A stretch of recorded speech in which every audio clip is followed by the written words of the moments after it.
शनिवार के दिन जो पीपल के वृक्ष में सरसों के तेल का दीप लगाता है उसको शनि कभी परेशान नहीं करता। पीपल की जड़ में इत्र का जल, भगवान पीपल देव पिपलेश्वर महादेव का स्मरण कर कर पीपल की जड़ में अगर जल चढ़ा रहे हैं और मान लो शरीर में कोई कष्ट हो गया है, शरीर में कोई रोग हो गया है, कोई मालूम पड़े ये हाथ 4 दिन से दुख रहा है या 4 दिन से ये नस दब गई है या ये कमर दब रही है, तो आप 2-4 दिन कर देखो।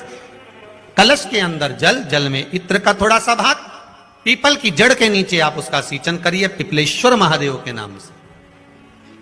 उस जल को थोड़ा सा भाग लेकर आ जाओ उसी में से जो चढ़ाया है, और उस स्थान पर जहां कष्ट है उसको लगाना पड़ेगा। जिस नारायण ने बोला लक्ष्मी आज शनिवार का दिन है जिस दिन अपन इस दरिद्रता से मिलने के लिए पीपल के पेड़ के नीचे आए हैं। हिंदू धर्म में ये दिन पीपल के वृक्ष के लिए पूजनीय होगा। जो भी शनिवार के दिन पीपल के वृक्ष की पूजन करेगा, दूध चढ़ाएगा या मिष्ठान का भोग लगाएगा, लक्ष्मी और नारायण उसके घर में प्रवेश कर जाएगा। लक्ष्मी और नारायण उसके घर में प्रवेश करेगा, इसलिए नियम बनाया। कौन से दिन का? शनिवार। शनि का एक नियम है, अगर किसी के मुख से 5 बार 7 बार काशी काशी काशी काशी निकल जाता है तो उस पर ना तो ढैया ना 7.5 का असर ही नहीं हो पाता है। महाराज ढैया और 7.5 तो बहुत दूर रह जाते हैं, अगर केवल काशी का संबोधन ही जीव कर ले तो केवल काशी का संबोधन। काशी में जो शिव जी की स्थापना कौन ने करी? काशी में जो शंकर भगवान बैठे उनकी स्थापना करी थी शनि महाराज। किसने करी थी? शनि महाराज ने, क्योंकि भगवान शनि महाराज को उनकी माता के द्वारा श्रापित हो गए और शनि महाराज कांपने लगे। शनि महाराज कांपते कांपते मैं जाऊं तो जाऊं कहां, करूं तो करूं क्या। महाराज शनि महाराज दौड़े और दौड़कर भगवान भोलेनाथ के पास पहुंचे। हे शंकर त्रिकालदर्शी कैलाशी अविनाशी, कृपा करिए बाबा भोलेनाथ, कृपा करो।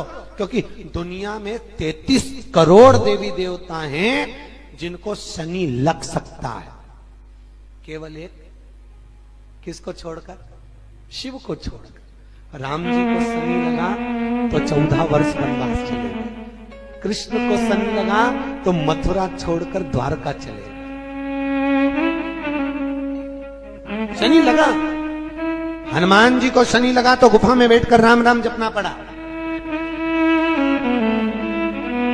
शनि सबको लगता है, केवल शनि नहीं लगता तो एक मेरे महादेव को, मेरे भोले बाबा को नहीं लगता।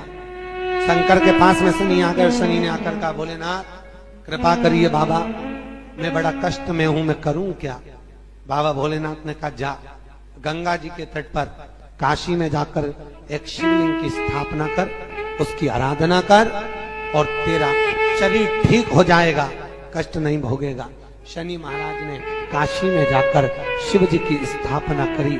आज भी नियम है, जिसको शनि लग जाता है एक काजल की डिब्बी ले लो और काजल की डिब्बी को 21 बार उतार कर उसको एकांत में जाकर, जंगल आदि में एकांत में किसी पेड़ के नीचे इतना सा खड्डा खोद कर उसमें काजल की डिब्बी को डाल दो और मिट्टी से पूर दो, उस व्यक्ति का शनि समाप्त हो जाता है।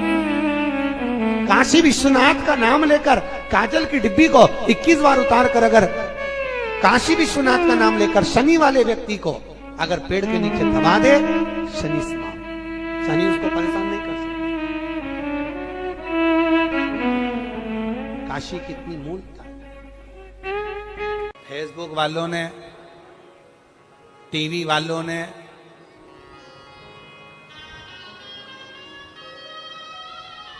जितना फेसबुक है, जितना टीवी है, जितना इंस्टाग्राम है, जितनी सोशल मीडिया है, इन्होंने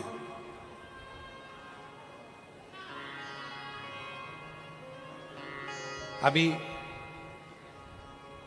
नूतन संवत्सर में, नूतन संवत्सर के पहले बहुत सारे मीडिया पर चलते रहे कि शनि लग गया, शनि लग गया, शनि लग गया। जितने जितने यहाँ कथा में बैठे हो ना, तुम सबने भी मोबाइल में देखा होगा तो देख रहे होगे, वृश्चिक पे लग गया, कुंभ पे लग गया, ढैया लग गया, 7.5 ही लग गया, आधे से ज्यादा तो शनि के डिप्रेशन में पड़ गए।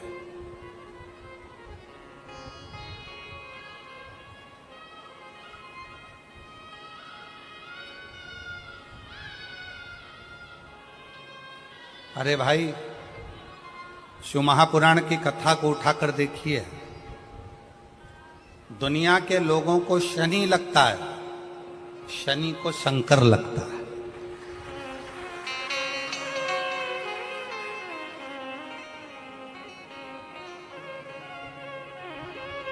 यदि आप भगवान शंकर के मंदिर में जाकर 1 लोटा जल चढ़ा रहे हो, आप भगवान शिव के मंदिर में जाकर अर्चना कर रहे हो, आराधना कर रहे हो, निवेदन कर रहे हो, एक बेलपत्र शिव की उठाकर धोकर वापिस शंकर को समर्पित कर रहे हो, शंकर भगवान का पंचाक्षर मंत्र नमः शिवाय जप रहे हो, शंकर भगवान का षडाक्षर मंत्र ओम नमः शिवाय जप रहे हो, या श्री शिवाय नमस्तुभ्यम का जाप कर रहे हो, तो ये निश्चित मानकर रखो कि आपके पीछे शनि नहीं पड़ेगा, आपके पीछे शंकर जरूर पड़ेगा। और शंकर जब हमारे पीछे पड़ेगा तो हमारा उद्धार अपने आप कर देगा। शिव शिव शंकर शंकर। व्यक्ति की बीमारी खत्म ही नहीं हो रही, कभी पांव में दर्द आ गया, कभी कमर में दर्द आ गया, कभी पीठ में दर्द आ गया, कभी सिर में दर्द आ गया, कभी आंखों में तकलीफ हो गई, कभी दमा चलने लगा, सांस चलने लगी, कभी डॉक्टर को दिखाया तो थायराइड हो गया, कभी ब्लड कम हो गया, कोई प्लेटलेट कम हो गई, कोई कुछ हो गया, कोई कुछ हो गया। डॉक्टर को दिखाओ, डॉक्टर जो दवाई दे कुंदकेश्वर महादेव के नाम से उसको खाओ। तुमको ऐसा लगे कि ये शरीर का रोग तो समाप्त हो ही नहीं रहा, एक ना एक रोग चल ही रहा, ये रोग समाप्त होने का नाम ही नहीं ले रहा। पिपलेश्वर महादेव का नाम लेकर, और पिपलेश्वर महादेव का नाम लेकर किसी भी शिवालय में, शंकर के मंदिर में जाकर एक बेलपत्र रखकर उस जो प्रसाद तुम बना कर ले गए हो, जो तुम भोग बना कर ले गए हो, उसका स्पर्श कर कर पिपलेश्वर महादेव का नाम लेकर शंकर को उस भोग को रखकर, बेलपत्र रखकर शिवजी को 7 बार एक ही लोटे का जल, केवल 1 लोटे का जल 7 बार उत्तर की ओर मुख कर कर दक्षिण में खड़े होकर शंकर के शिवालय पर 7 बार एक ही लोटे का जल 7 बार थोड़ा थोड़ा कर कर उसको गिरा दो, शिव जी के ऊपर चढ़ा दो 7 बार। बाद में जो प्रसाद पर आपने बेलपत्र रखी है, उसी बेलपत्री को उठाकर शंकर के शिवलिंग पर चढ़ा दो। बाबा को प्रणाम करिए, बाबा मेरे शरीर का रोग समाप्त नहीं हो रहा। किसी भी दिन पिपलेश्वर महादेव का नाम लेकर वो चढ़ी हुई बेलपत्री लियाओ, प्रसाद लियाओ, घर पर आने पर जैसे ही घर के अंदर प्रवेश करो, सबसे पहले बेलपत्री को चबा चबा कर खा लो। फिर वो जो प्रसाद है, उस प्रसाद को 7 गांठ से थोड़ी थोड़ी देर में 7 बार में उसको खा लेना। बाबा देवाधिदेव महादेव का नाम लेकर, पिपलेश्वर महादेव देव का नाम लेकर प्रणाम कर कर जल का आचमन, हाथ की हथेली में जल लेकर 7 बार आचमन कर लीजिए और शिव का, पिपलेश्वर महादेव का नाम ले लीजिए। धीरे धीरे 15 दिन लगेंगे और 15 दिन में बीमारियां अपने आप कम होना प्रारंभ हो जाएगी और बाबा आपका हाथ पकड़कर आगे बढ़ाएंगे। ध्यान करो, पढ़ाई दिल से करो, खूब पढ़ो, और पढ़ाई करने के बाद जब तुम्हारा मन विद्या अध्ययन पूर्ण कर ले और एग्जाम देने जा रहे हो, तब एक बेलपत्र उठाकर उस बेलपत्र पर शहद लगाकर शिव को चढ़ाकर फिर जाओ। अब उसके भरोसे पर, जैसे उस बेटे ने कहा कि अब उसके भरोसे पर, तो उसके भरोसे छोड़ो, तो खूब पढ़ाई करो, दिल से करो, अच्छे से करो। और दिल से पढ़ाई करने के बाद में शंकर के मंदिर, मम्मी कहे कि जा बेटा शिव के मंदिर जा। मैंने सुना है सीवर वाले महाराज के मुख से कि एक बेलपत्री के बीच वाले पत्ते पर शहद लगाकर शंकर को चढ़ाकर फिर जा। अब पढ़ लिया ना, अब उसके ऊपर छोड़ दो। आराधना करी, यम के प्राण छूट गए, सूर्य नारायण भगवान ने शंकर जी की आराधना करी, स्वयं मंगल देव ने भगवान शिव की आराधना करी। जीवन में कितना भी ग्रह का दोष हो, जीवन में कितनी बड़ी भी तकलीफ चल रही हो, जीवन में कितना बड़ा भी दुख हो, जीवन में कितना बड़ा भी कष्ट हो, अगर आप भगवान शंकर की आराधना में लीन है, भगवान शिव की भक्ति में लीन है, शंकर के मूल मंत्र का स्मरण कर रहे हैं, हृदय से दिल से बैठकर शंकर को पुकार रहे हैं, श्री शिवाय नमस्तुभ्यं, श्री शिवाय नमस्तुभ्यं, श्री शिवाय नमस्तुभ्यं, श्री शिवाय नमस्तुभ्यं, श्री शिवाय नमस्तुभ्यं, श्री शिवाय नमस्तुभ्यं, श्री शिवाय नमस्तुभ्यं, श्री शिवाय नमस्तुभ्यं। आप एक भरोसा रखकर यदि भगवान शंकर की आराधना में डूबे हो तो निश्चित कितना भी दुख हो, कितनी भी तकलीफ हो, कितना भी कष्ट हो, कितना भी जीवन में कितना बड़ा भी दुख तुम्हारे सामने आकर खड़ा हुआ है, हृदय से उस परमात्मा को अगर पुकारा गया है तो दुख कटा जरूर है, समाप्त जरूर हुआ है, शिव की कृपा जरूर, दुख कटेगा, समाप्त। एक बात हमेशा ध्यान रखिएगा, मान लो अगर कोई भारी रोग ऐसा शनि महाराज के कारण हो गया हो, अच्छे काम करते करते उल्टे हो रहे हैं, होते हैं किसी किसी के साथ में, विपरीत परिस्थितियां आ जाती है, अच्छा करने जाओ बुरा हो जाता है, अच्छा कर्म करने जाओ बुरा हो जाता है। तो पीपल के वृक्ष की जो छाल होती है, छाल देखिए, पीपल के वृक्ष में जो छाल लगी होती है, उस छाल को घिसकर चंदन बनाकर भगवान शंकर का स्नान कराकर, अभिषेक कराकर, पूजन कराकर, पूजन कराने के बाद हमें पिपलेश्वर महादेव का नाम लेकर, कौन से महादेव? पिपलेश्वर महादेव का नाम लेकर वो जो घिसी हुई छाल होती है, उस छाल का तिलक भगवान शंकर को लगा लो और उसी का थोड़ा सा भाग अपने कंठ पर, मस्तक पर लगाना प्रारंभ कर दो। धीरे धीरे जो विपरीत दशा है वो सुधरना प्रारंभ हो जाती है। पर नाम याद रखना, पिपलेश्वर, जम के बोलिए, पिपलेश्वर महादेव। एक देवता ऐसे हैं जिन्होंने दूसरे का हिस्सा खाने का प्रयास करा था और आज भी उस देवता से दुनिया डरती है। और उन्होंने दूसरे का हिस्सा खाने का प्रयास करा था तो शंकर भगवान ने उसको भी नहीं छोड़ा।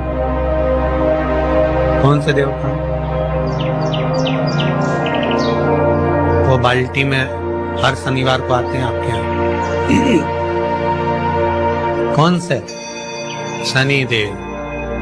उनने क्या करा था? भगवान सूर्य नारायण ने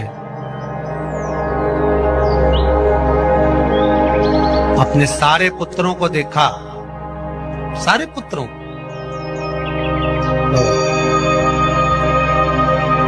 सारे पुत्रों को देखकर आज मेरे सूर्य नारायण भगवान बड़े सुखी, बड़े प्रसन्न।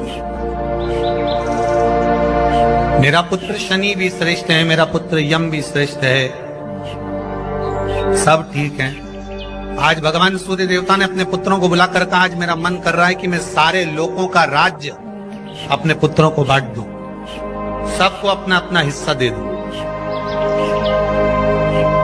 शनि महाराज जी को भी हिस्सा दे दिया गया। अब जब शनि महाराज जी को हिस्सा दे दिया तो शनि महाराज जी संतुष्ट नहीं हुए। दुनिया में ऐसे लोग बहुत सारे हैं जो संतुष्ट बहुत कम हो पाते। शनि देव के मन में संतुष्टि नहीं है।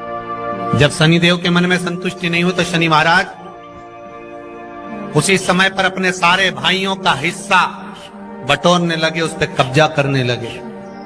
कब्जा करने लगे तो सूर्य देवता की आंख में जल भर गया। कितना तेजवान सूर्य नारायण, कितने तेजवान। इतना तेज भगवान सूर्य के पास में था, पर शनि महाराज को देखकर आज रो रहे हैं। शनि महाराज ने अपने भाइयों के इस हिस्से पर क्या कर लिया। सूर्य नारायण भगवान की आंखों में जल भर गया कि मेरा पुत्र ऐसा कर रहा है। शनि को बुलाया सूर्य नारायण भगवान ने, समझाया और नहीं माना। किसी किसी की नियत होती है कि इसको इतना कैसे दे दिया, अम्मा ने इसको इतना कैसे दे दिया, पिताजी ने इसको इतना कैसे दे दिया, मैं तो कब्जा करूंगा, दुकान नहीं छोड़ूं, घर नहीं छोड़ूं, ये नहीं छोड़ूं, वो नहीं छोड़ूं। मत छोड़, एक दिन संसार छोड़कर जाना पड़ेगा। तब कई जमीन जायदाद छाती पे बांध के ले जाएगा। नहीं माने तो सूर्य देवता ने अपने गणों को भेज दिया, जाओ जरा शनि महाराज को जरा हटाओ वहां से। शनि महाराज को गुस्सा आया और शनि महाराज ने उन सारे गणों को नष्ट कर दिया। सूर्य नारायण रो रहे हैं। भगवान शंकर की पंचायत में सूर्य देव भी हैं, मतलब शंकर भगवान के मित्रों की गणना में सूर्य आते हैं। भगवान विष्णु, सूर्य नारायण, शंकर भगवान, माँ दुर्गा, गणेश जी, ये पंचायत है ना शंकर की, शिव पंचायत। शिव परिवार में कार्तिकेय, गणेश जी, पार्वती जी, शंकर जी, नंदी, ये शिव परिवार। पंचायत में सूर्य देवता। सूर्य नारायण को रोता हुआ देखकर भगवान शंकर को बड़ा दुख है। शिव जी ने पूछ लिया, क्या बात है, आप रो रहे हो? नारायण क्या हो गया? मेरा बेटा मानने को तैयार नहीं है। आप चिंता मत करो, अभी देखता हूं मैं जाकर। और भगवान शंकर ने जाकर तुरंत सूर्य नारायण भगवान के कहने पर शनि देव को जाकर समझाया। इतने में तो शनि देव आग बबूला हो गए। आग बबूला होकर शनि देव ने कहा, ए शिव, आप मुझे जानते नहीं हो? शंकर भगवान ने कहा, क्या जानना है ये बताओ, क्या जानना है ये बताओ। शनि देव कहते हैं, आप मेरी दृष्टि को नहीं जानते। शंकर भगवान ने कहा, तू भी नहीं जानता कि तेरी दृष्टि खराब कैसे हुई। तेरी दृष्टि को श्राप किसका लगा है तुझे नहीं मालूम क्या? शंकर भगवान ने जब समझाना चालू करा कि देख शनि देव, तुम तो कह रहे हो, तुम तो बोल रहे हो कि मेरी दृष्टि नहीं जानते। हम जानते हैं आपकी दृष्टि, मना नहीं है, जाना, पर आप नहीं जानते क्या? शिव जी जानते हैं। शिव जी ने कहा, मैं सब जानता हूं। आपका विवाह करा सूर्य देवता ने, आपकी पत्नी घर में आ गई, आप अपनी पत्नी को देखते तक नहीं थे, इसलिए आपकी धर्म पत्नी ने आपको श्राप दिया कि जिस पति ने मुझ पर दृष्टि नहीं डाली, मेरे वो पति की दृष्टि कुदृष्टि हो जाए, जिस पे डालेगा वो बर्बाद हो जाए। शनि महाराज ने कहा, आप मेरी पत्नी की याद मत दिलाओ। शंकर भगवान बोले, ए शनि, फिर समझा रहा हूं, हिस्सा छोड़ेगा कि नहीं छोड़ेगा? शनि बोले, नहीं छोड़ूंगा। शंकर भगवान ने उठाया, पीपल के पेड़ के नीचे ले गए और पीपल के पेड़ के नीचे शनि महाराज को उल्टा लटका दिया। 19 साल तक शनि महाराज को पीपल के पेड़ के नीचे शंकर जी ने लटका के रखा। अब बोल, 19 वर्ष तक शनि महाराज पीपल के वृक्ष में, पीपल की जड़ पर बंधे रहे, बोले ही नहीं, सिर्फ टंगे रहे। अब दूसरे का हिस्सा खाने वाले को जब शनि महाराज जैसे के लटका दिया भोलानाथ ने, तो तुम कहीं लगो रे लाइन में? मेरा विचार तो करो। 19 वर्ष तक शनि महाराज लटके रहे, तब 19 वर्ष नेत्र बंद कर कर शनि महाराज ने शंकर की आराधना करी कि दुनिया में कोई ऐसा नहीं जो मुझे उल्टा लटका दे, केवल एक यही है जिनने मुझे लटकाया है। तो 19 वर्ष तक तप करा तो शंकर जी प्रसन्न हो गए। धरनी को हटाकर पार्वती को लाए, साथ में आशीर्वाद दिया, शनि महाराज को खोला। वर मांगो, तुम्हें क्या चाहिए, मांगो तुम्हें क्या चाहिए। शनि महाराज ने कहा, मांगूंगा कुछ नहीं, आप वर दे दीजिए। शंकर जी ने कहा, मैं तुम्हें दंड अधिकारी बनाता हूँ कि आप अच्छे और बुरे का दंड दोगे, आप अधिकारी बनकर बैठोगे, मेरा आशीर्वाद तुम्हारे साथ है। दंड अधिकारी। भगवान शंकर का एक अवतार है पिपलाद अवतार। पिपलाद अवतार, जब दधीचि ऋषि की अस्थियां चली गई उनकी धर्मपत्नी सुभाष ने देखा मेरे पति को मार दिया गया, मेरे पति की अस्थियां ले गए राक्षसों का संहार करने के लिए, उनकी अस्थियां लेकर चले गए, मेरा पति चले गया। सुभाष गर्भ से थी, मरना चाहती थी, प्राण छोड़ना चाहती थी। शिव जी ने देखा ये तो अग्नि के ऊपर चढ़कर अपनी देह त्याग रही है। शंकर भगवान ने आकर कहा रुक जा सुभाष, रुको, तुम्हारे गर्भ में बच्चा है, तुम्हारे गर्भ में बच्चा है, वो बच्चा मर जाएगा। अब इस बच्चे को जन्म देकर भी क्या करूं? नहीं पिता, तुम्हारे गर्भ में जो बच्चा है वो महाज्ञानी है। तुमने मुझसे प्रसाद के रूप में मांगा था, कहा था शिव जैसा पुत्र होना चाहिए, तो क्या तुम शंकर को नष्ट कर दोगे? मैं शंकर को जन्म दूंगी। सुभाष ने 2 पत्थर उठाए, अपने गर्भ पर मारना प्रारंभ करा, गर्भ पर मारा, बच्चे ने जन्म लिया।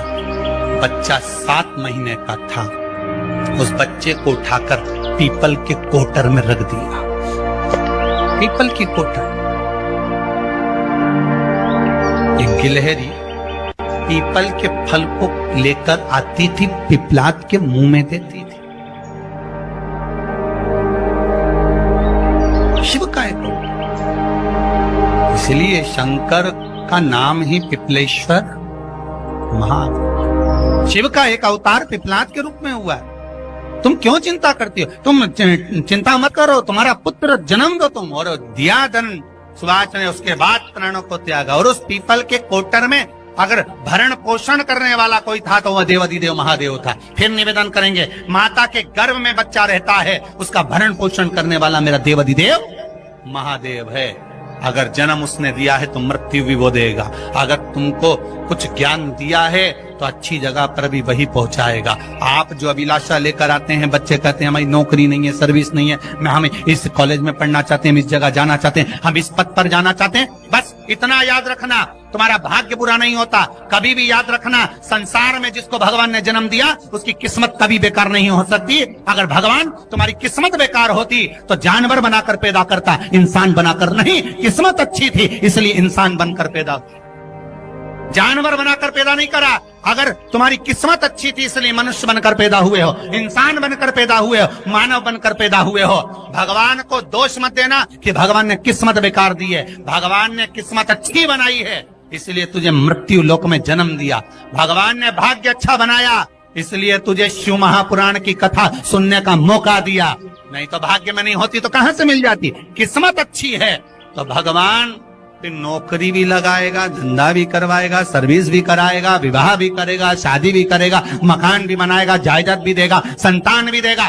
उसने दिया है पेट तो भरेगा वही। हम काय को अपने माथे पर ले? मैंने इतनी पढ़ाई कर ली, मैं इंजीनियर हो गया, मैं ये बन गया, मैंने तो ये कर लिया, उसके बाद भी मैं घर में बैठा हूं, मेरा छोरा घर में बैठा, इतना पढ़ने के बाद बैठा। जन्म उसने दिया है, भाग्य उसका है, किस्मत उसकी है, तो कहो उसको कि शंकर का भजन कर, मंथन करे, मक्खन निकलेगा और घी भी जरूर बनेगा। धारणा मती, जब तेरे 3.5 करोड़ बन, गिनती मत करना, गिनती वो करेगा। तू तो भज, तू कुबेरेश्वर का स्मरण कर, तू महाकाल का स्मरण कर, तू काशी विश्वनाथ का स्मरण कर, तू महाकाल राजा का स्मरण करके तो देख। शिव का भजन कर, 1 लोटा पानी ले जाकर रोज चढ़ा शंकर जी के मंदिर में जा। शिव से भजन करने में क्या देरी? नहीं जा सकता शिव मंदिर में जाने में? बच्चों को अगर शर्म आती हो तो बेलपत्री के पेड़ के नीचे पानी चढ़ाया, वो भी नहीं कर सकता तो पीपल के पेड़ के नीचे चढ़ाया, वो भी नहीं कर सकता तो आंवले के पेड़ के नीचे चढ़ाया। पर कहीं जुड़ तो सरी, एक बार साध तो सरी, पकड़ने का प्रयास तो करो परमात्मा। आज शनिवार का दिन है, पीपल के पेड़ के नीचे जाना और उस पीपल के वृक्ष के नीचे जाकर चींटियों को दाना देना, चींटियों को भाग देना और साथ में जल का सींचन कर कराना। माता प्रसूति ने जितने बच्चों को जन्म दिया, 60 कन्या माता प्रसूति के गर्भ से जन्मी, माता प्रसूति के गर्भ से पुत्रों का भी जन्म हुआ। और जितनी कन्या और जितने पुत्र का जन्म होता था माता प्रसूति उनके गर्भ के समय पर पीपल के वृक्ष की परिक्रमा करती, पीपल के वृक्ष में दाना देती, पीपल के वृक्ष में जल का सींचन करती, पीपल के वृक्ष में पूजन करने के लिए जाती। तो माता अगर मन में भाव होगा भगवान की भक्ति का, भले सामने पीपल का वृक्ष हो, पर भाव अगर मन में होगा तो भगवान संतान भी वैसी ही देगा।